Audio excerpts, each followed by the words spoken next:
On continue la correction. Donc pour la question 4A, pourquoi un brouillard diffuse-t-il la lumière? Alors un brouillard, j'espère que vous savez tous qu'en fait, sont des gouttelettes d'eau en suspension dans l'air.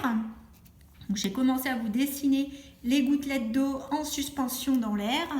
Et donc, il faut réfléchir à ce qui se passe quand ce brouillard est éclairé par de la lumière. Donc imaginons une lumière incidente comme ceci. Cette lumière, eh bien, il y a une partie qui va être réfléchie, bien sûr, à la surface. Et il y a une partie qui va pénétrer à l'intérieur de la goutte d'eau et qui va être déviée avec un système de réfraction, puisqu'entre l'eau et l'air, on n'a pas le même indice de réfraction. Et donc, voilà, on va avoir un certain angle de réfraction. Ensuite, cette lumière qui va ressortir va peut-être rencontrer une autre gouttelette. C'est très probable puisque les gouttelettes d'eau sont très resserrées. Beaucoup plus que sur mon schéma. Et pareil, une partie de la lumière va être réfléchie, une autre va être réfractée et va peut-être rencontrer une autre gouttelette d'eau. Voilà, d'ailleurs la partie ici qui était réfléchie rencontre une gouttelette d'eau ici. Donc, hop, on a de la lumière qui va être renvoyée dans plusieurs directions et à chaque fois comme ça, la lumière va être renvoyée dans plusieurs directions et va donc percuter en quelque sorte d'autres gouttes et ainsi de suite.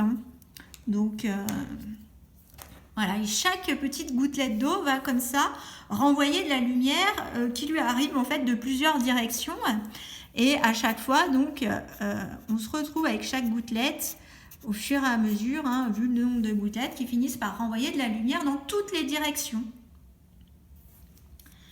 Donc chaque gouttelette d'eau renvoie la lumière dans des directions différentes et au final dans toutes les directions vu le nombre de gouttelettes d'eau en suspension. Donc chaque gouttelette renvoie la lumière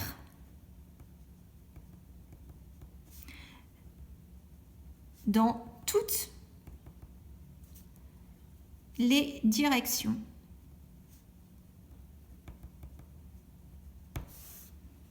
Ce qui fait que, que le brouillard va diffuser la lumière de partout et c'est pour ça qu'on ne voit pas dans le brouillard, ou très mal, parce que la lumière est renvoyée dans toutes les directions et fait une sorte donc d'écran.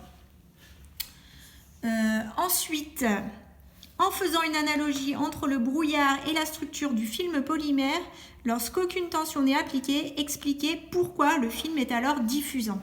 Alors, si on regarde dans le livre, ce schéma-là, quand il n'y a pas de tension appliquée, on a vu que les petits cristaux liquides sont orientés dans n'importe quelle direction. Et donc, ils vont renvoyer la lumière dans des directions différentes. Et comme ils renvoient la lumière dans des directions différentes, ils vont donner l'impression que le vitrage est opaque. Donc on va noter ça. Que les cristaux liquides ont des orientations différentes.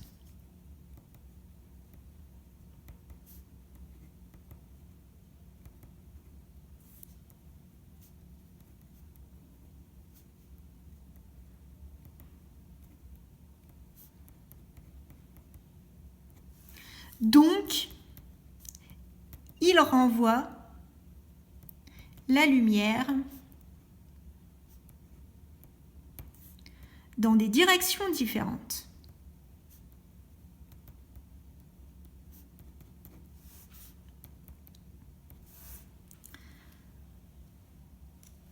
C'est pour ça qu'on considère que la lumière est diffusée.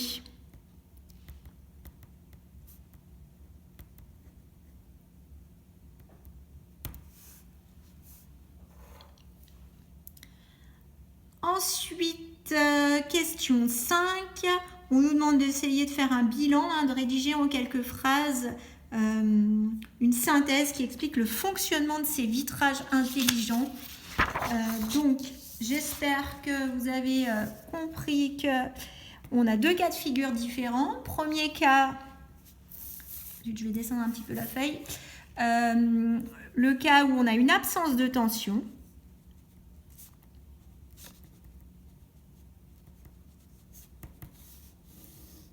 Si on a une absence de tension, puisque rappelez-vous, on a notre film, ici le film actif, et de part et d'autre, en fait, ce qui est représenté en vert, ce sont des couches conductrices, mais néanmoins transparentes, pour lesquelles on va pouvoir appliquer une tension, dans lesquelles on va pouvoir appliquer une tension.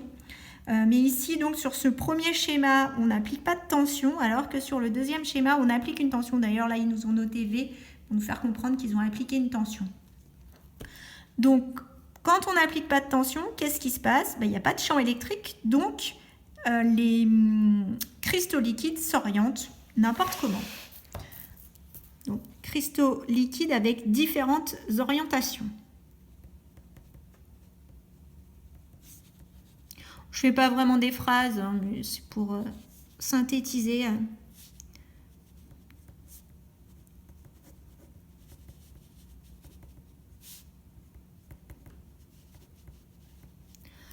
Donc, s'ils ont différentes orientations, ils vont diffuser la lumière dans toutes les directions. Chaque cristal liquide diffuse dans une direction et au final, renvoie la lumière dans une direction. Donc, au final, ça diffuse la lumière dans toutes les directions.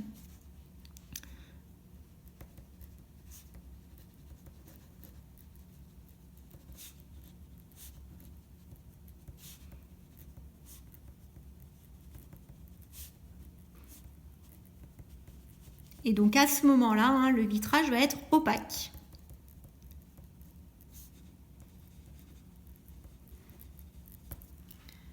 Deuxième cas de figure, si on applique une tension.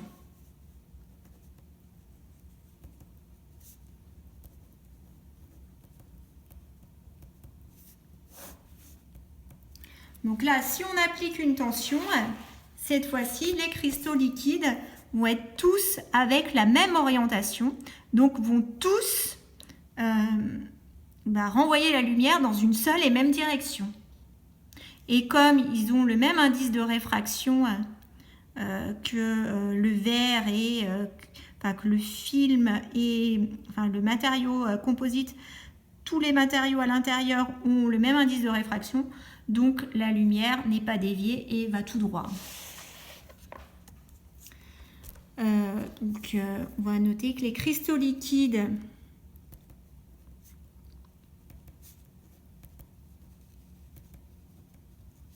sont tous orientés de la même manière.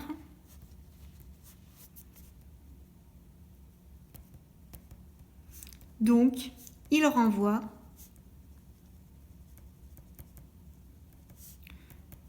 tous la lumière dans la même direction. Et d'ailleurs, comme on a le même indice de réfraction,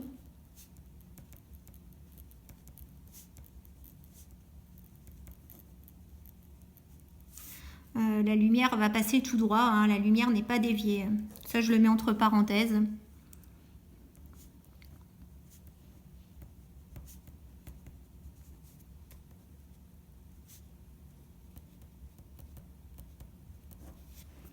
Et donc, on se retrouve avec un vitrage qui est transparent. Ah oui, je ne l'ai pas dit, mais pourquoi les cristaux liquides vont être tous orientés de la même manière? Parce qu'on applique une tension, donc ce qui signifie qu'on applique un champ électrique. Il y a un champ électrique entre les deux plaques ici de conducteurs. Et quand on a un champ électrique, dans un champ électrique, des molécules polaires, les cristaux liquides sont des molécules polaires, les molécules polaires s'orientent dans le champ électrique. Et donc, elles sont toutes orientées de la même façon. Voilà.